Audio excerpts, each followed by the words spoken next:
Namaskar. My name is Narendra Shah. To my mind, Poshan Maah is one of the brilliant initiatives, I must say. Um, I'm going to narrate to you what brought this professor teaching in the program on technology and development to walk in the domain of nutrition. I used to teach a course on agro-based industries, food processing to the MTech and PhD students of Sitara IIT Bombay. And it so happened sometime around 2009-2010, IIT alumnus working in a food company in Minneapolis, US, walked into my office. And he said, well, you're teaching a course on food processing. How much do you know about the prevalence of malnutrition in India? Well, at that point in time, my arrogance prevailed, and I just, like any academician, just told him that, well, what malnutrition you're talking about? India is an arrived country. Then at that point in time, he started showing me various databases and showed me the data. And well, I was still not so much convinced. So when the debate was unsettled, we walked into office in the late evening of a pediatrician working in IIT Bombay hospital, and with some discussion with her, what she advised me and this IIT Bombay alumnus working in food formulations that we should visit the pediatrics ward of Sion Hospital, which is a municipal hospital in Mumbai.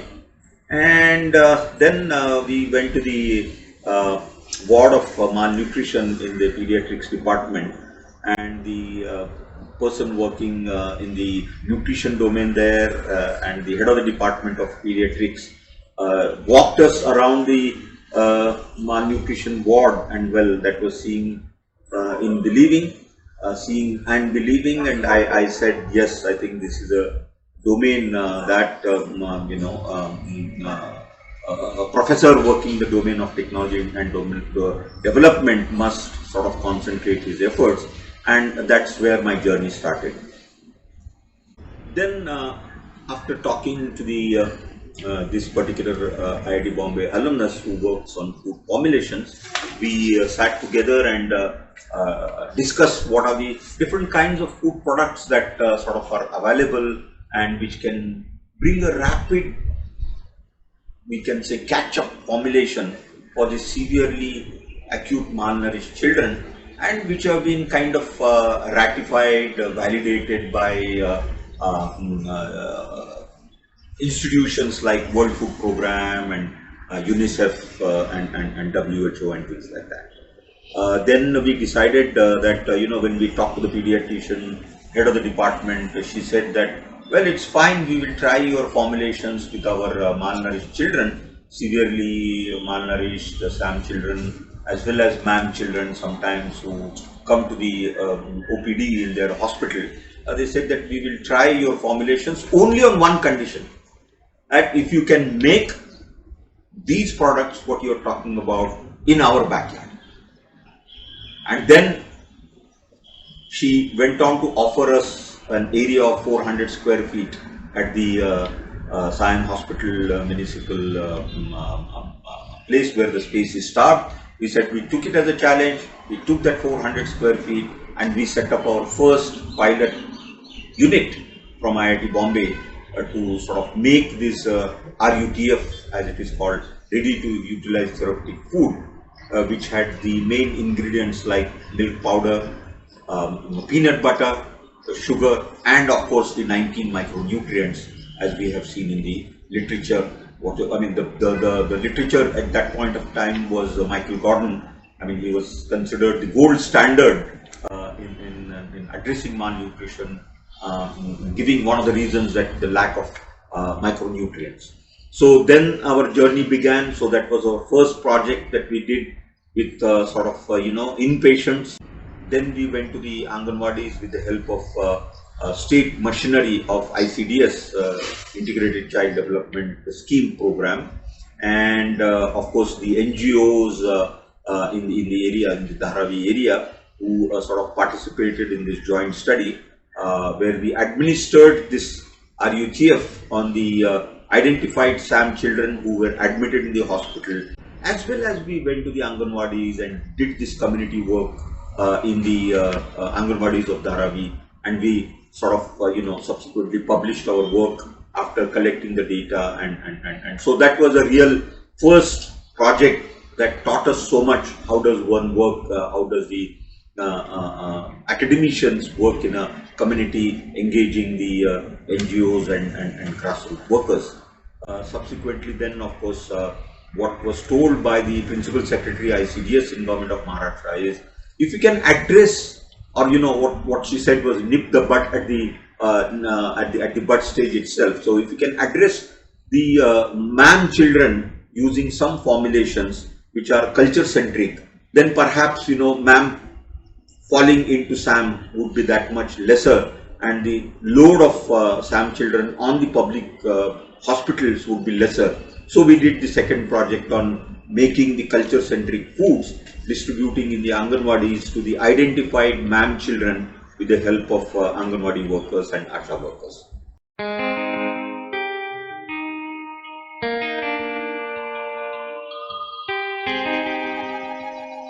We are now going to narrate to you about a project that IIT Bombay, in association with BIF, we carried out in Palghar district. The project is how to build a low-cost polyhouse using bamboo. Jawhar is a hilly region in Palghar district of Maharashtra with an average annual rainfall of more than 3000 millimeters. Even with this high rainfall, this region suffers from heavy water scarcity after January every year. Historically, high levels of malnutrition is prevalent in these areas. One of the ideas for these farmers is to adopt a concept of Nutrigardens. This is actually a fusion of two different concepts. You have combined a polyhouse concept and a kitchen garden, and now we call this project as Nutrigardens using the low-cost bamboo houses. Palghar in Maharashtra is one of the hotspots of malnutrition. Various studies clearly indicate that absence of dietary diversity is one of the significant factors affecting malnutrition. To increase dietary diversity, many government and non-government organizations started promoting kitchen gardens or Nutrigardens. Three major constraints are faced by the farmers in growing under the nutrition garden. Protected cultivation can be the best solution for fulfilling the nutritional requirements along with increasing their wealth index. What you see here is barren land, and when farmer Mr. Valvi moved here, he started growing few things which was good for agri-horticulture, and therefore BIF selected this, and now we have selected this site for a polyhouse. BIF development research foundation organisation doctor Manibhai Desai यांनी 1967 साली स्थापन केली, आणि आज BIFचं काम हे 13 राज्यामध्ये 1 लाख खेडेगावापर्यंत पोहोचलं आहे. आपण वाडी क्षेत्रामध्ये उभं आहे. वाडी म्हणजे आमचं waste agriculture land development initiative हा एक प्रोग्राम आहे, जो की ॲग्री हॉर्टी फॉरेस्ट्री ह्या कन्सेप्टवरती तो आपण इथे राबवतो. तो शेतकऱ्याचं एक शाश्वत उपजीविका कशी साधता येईल हा एक ह्या कार्यक्रमाचा एक भाग आहे. 1-2 एकर ही पडीतच होती, ते बायफ संस्थेमार्फत मला वाडी मिळाली. तिथे मी हे मोगरा आणि आंबा काजू लावलेला आहे. तिथे मी मेहनत करतोय.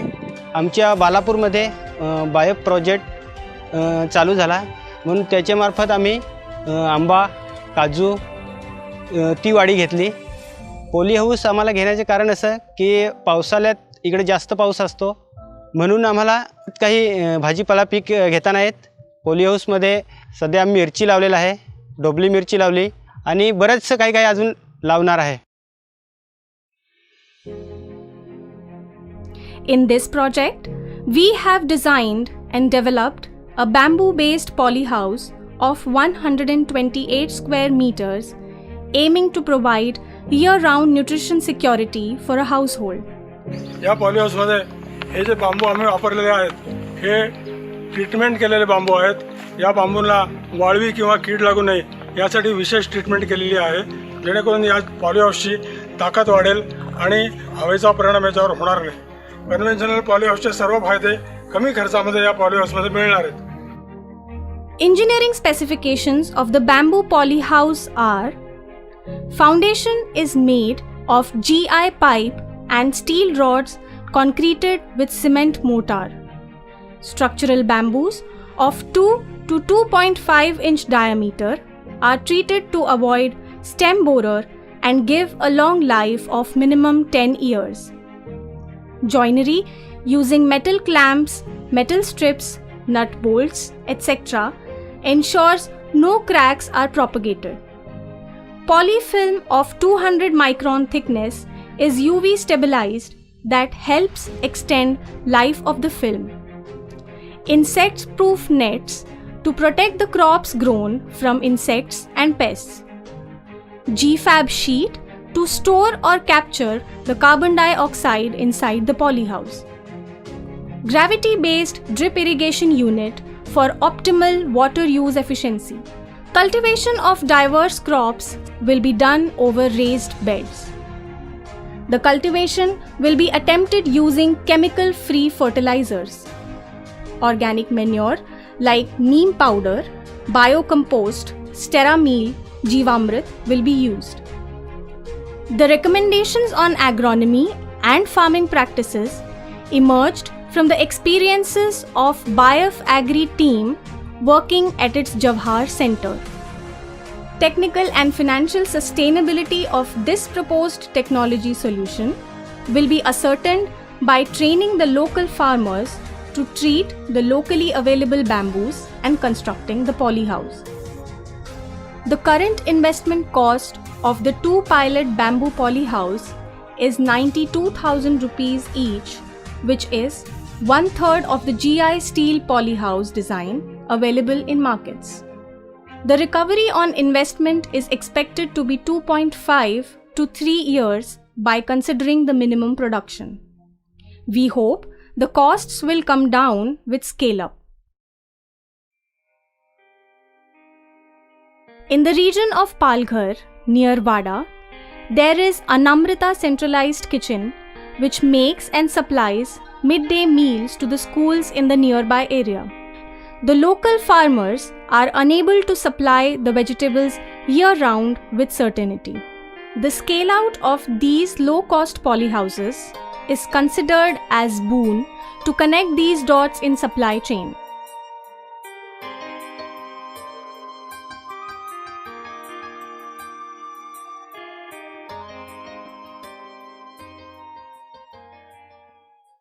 These exemplary projects narrate you how sort of a team of scientific, engineering and the medicinal sciences, a multidisciplinary team can make some impact. And with this, I wish all the best for the team nutrition at Sitara IIT Bombay. All the best for their sort of further achievements and further outcomes, which will make an impactful work in this domain. Thank you. Good evening, everybody, and welcome to this Poshan Maah of 2022, which is the first Poshan Maah after the pandemic's waned. Our idea today is to take the viewers through the work that we are doing at Sitara IIT Bombay in the Center of Excellence for Child Nutrition. We call it CHINU. But it's not just child nutrition, it is child nutrition and health. And we are also looking at certain issues of public health on a larger perspective. Now I will begin with our short PPT presentation, which will take the viewers through the journey from NFHS 4 to NFHS 5. What I am showing here is something which each of us can do by using a very user-friendly website and we'll also give that reference as we go along. It's a mapping website for NFHS 4 data and NFHS 5 data. NFHS 4 actually, that is the National Family Health Survey, the 4th round, was the first survey round ever which provided data representative at the district level. And this is an important distinction one has to understand. NFHS 1, NFHS 2 and NFHS 3 were surveys where data was representative at the level of a state, not below that. NFHS 4 first time provided data representative at the state level, and that made considerable difference. It informed the policy, it informed the program implementation in many crucial ways. And the Poshan Abhiyan, which has been launched, I think was also strongly informed. I wouldn't use the term influenced, but certainly strongly informed through the NFHS 4 data and the evidence thereof. Interestingly, the NFHS 5, that is National Family Health Survey 5, it followed in quick succession in 4 years' time. Now, you may wonder why I call 4 years a quick succession. The earlier NFHS rounds usually had a 10-year gap between the two rounds. So quite often what would happen is 2-3 years down the line, a general view will prevail that this data are now old, and certainly 7-8 years down the line, people will say, well, let's wait for the next round. So one must commend the Ministry of Health and Family Welfare that they have brought down this gap to about 4 years. And I understand that the next NFHS 6 round will also come with more or less a short gap. So it helps us to plan better. Of course, NFHS 5, the what we call unit level data, that has been released only recently, but it will give adequate raw material for the research community to look at these issues of maternal and child health and nutrition and draw their own conclusions or come up with marshal evidence which will help the state and the central governments in policy changes and in program implementation. The second interesting thing, just as NFHS was the first ever data at the district level, together NFHS 4 and NFHS 5 give us a district level time series data. Now this is another first. It's a time series data. People can say that IHDS does the same thing, but the IHDS's remit is much different. NFHS 4 and NFHS 5 is a much more detailed data. So this is the first time that we will get good district level panel data. IHDS doesn't give us data at the district level. Now, having said all this, we are excited, but are there no potholes on the road? Are there no small bumps? Well, National Family Health Survey 4, round 4, had the data for 640 districts. All of you know, districts in India do keep changing, new districts do get formed. NFHS 5 has data for 709 districts. So that may bring in a few issues of comparison. Plus there are some new districts which have come up, and we will see in the NFHS 5 map for new districts for which NFHS does not give a separate fact sheet. But nevertheless, we can make fairly useful comparisons. And let us first look at the all India level, and then we will go to the state level.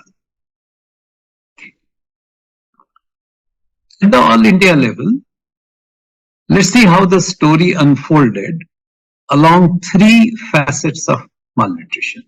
Now, this is something important. When we talk of malnutrition, we look at whether it is underweight, that means whether the child is underweight for his or her age, whether it is stunting, which means the height is adequate for the age or not, or wasting, whether the weight is commensurate with the height of the child, and who really decides what is commensurate, what is appropriate. So there are standard growth charts. We'll come to that towards the later part of our presentations. But it suffices to say that there are standards, and therefore we need to look at stunting, underweight, wasting, and within wasting there is a worrying segment or subset, that is severe wasting. Now let us see, and it's also important to look at it separately for the urban areas and for the rural areas. So NFHS gives us the data in terms of urban, rural and total. It gives us data for stunting, underweight, wasting and severe wasting. At this stage we are not getting into the gender dimension of it. We'll do it subsequently. So what do we really see?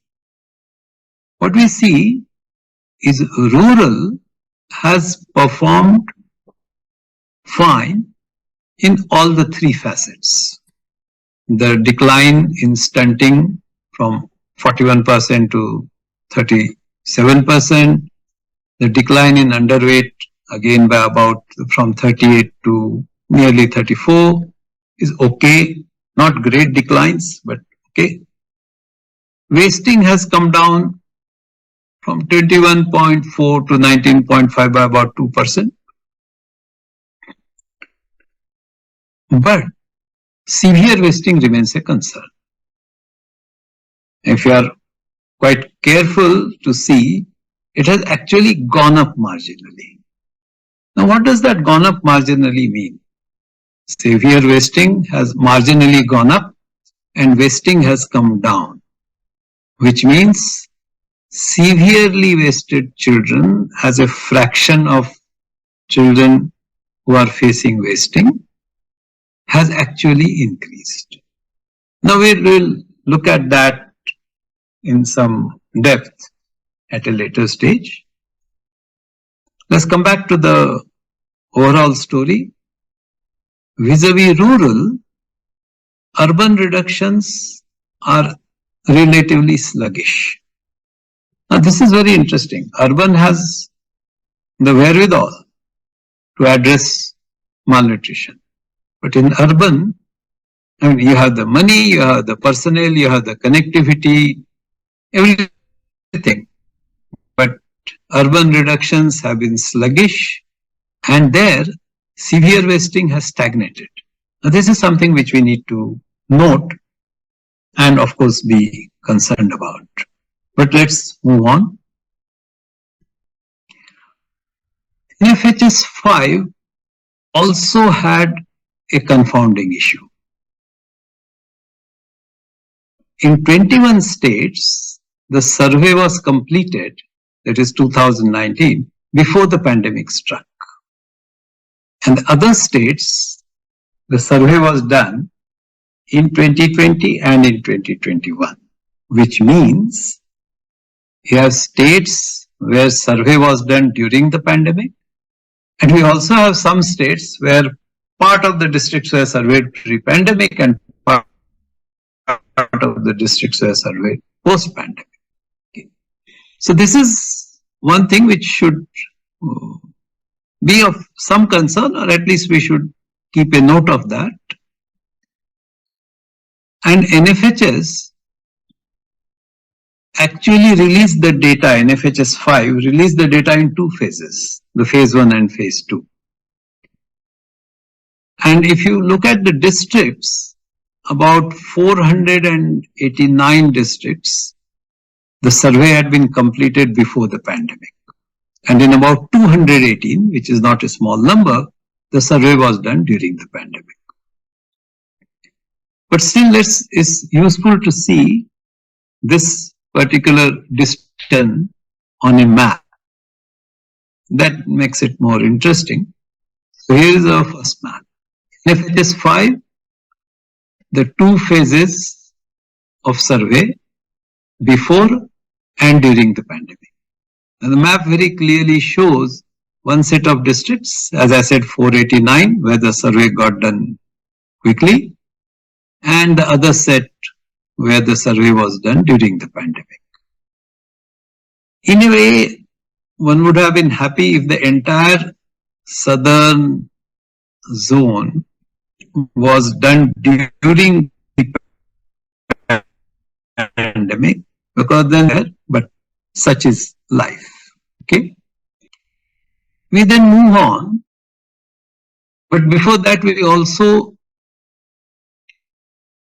look at different states and the districts where survey was done in 2019, where it was done in 2020, and where it was done in 2021. We are giving all these things in one place because what happens is quite often this information is available at different places in a scattered manner. But I am sure our viewers will find it quite useful to have these at one place. So we have given the table for the sake of completeness. But if you move further, we see our first All India map of underweight, how the story has unfolded. What we have done is, we have done a color coding based on the standard traffic light combination, red, yellow and green. Based on the NFHS 4 cutoff, we have kept the cutoff same and we have looked at what happened in NFHS 5. So our benchmark is NFHS 4 and the change in NFHS 5 is on the basis of how it has performed vis-a-vis the NFHS 4 benchmark. Because then we will realize whether gains have been made, gains have not been made. So with the same cutoff, what we essentially see, Rajasthan, MP and UP have been gainers. Okay. Maharashtra loses just by a whisker, 0.1. So if my cutoff was not 36 but 36.1 or 36.2, Maharashtra would have moved from yellow to yellow. So there is a lesson that we should also handle our cutoff with some care. But if we just go by this criteria, then yes, Rajasthan, MP and UP have been gainers. And as I said, Maharashtra just loses by a whisker. Down south, Kerala and Tamil Nadu have retained their situation. Chhattisgarh has improved. Let's look at what has happened to stunting. Again, notice here in stunting, same NFHS 4 cutoffs have been maintained. The cutoff legend is down there. And we are looking at NFHS 5. So we see many states have gained. Gujarat, UP, Jharkhand and Bihar, I think they have remained. Meghalaya emerges as a cause of concern. Telangana, vis-a-vis NFHS 4, seems to have come down from the green zone to yellow zone. So this is something we should keep in mind. And in Northeast, Meghalaya is an issue of concern. So we need to look at this more carefully. What has happened to wasting? Now, when we come to wasting, now we see a much larger patch which has shown wasting in NFHS 4. But if you use the same cutoffs, now we see here a large number of states have gained. In fact, Tamil Nadu, Punjab, Haryana, Uttarakhand, notably, Meghalaya gains. Bihar and Himachal. Himachal has surprisingly come down from green zone to yellow, and Bihar and Himachal, they are losers. We raised this issue about severe wasting. Because if severe wasting doesn't go down in tandem with wasting, then the fraction of children who are severely wasted actually goes up. So let's see what has happened to severe wasting. This is how the story looks like. The table, we had already seen that severe wasting has more or less stagnated. We see the same patch, more or less NFHS 4 and NFHS 5. So we need to worry as to what is happening to severe wasting. I think we take a pause here. Please do think this through. What has happened between NFHS 4 and NFHS 5? We'll come back with further analysis. We'll come back to it in our next episode. So please watch this space. Thank you very much.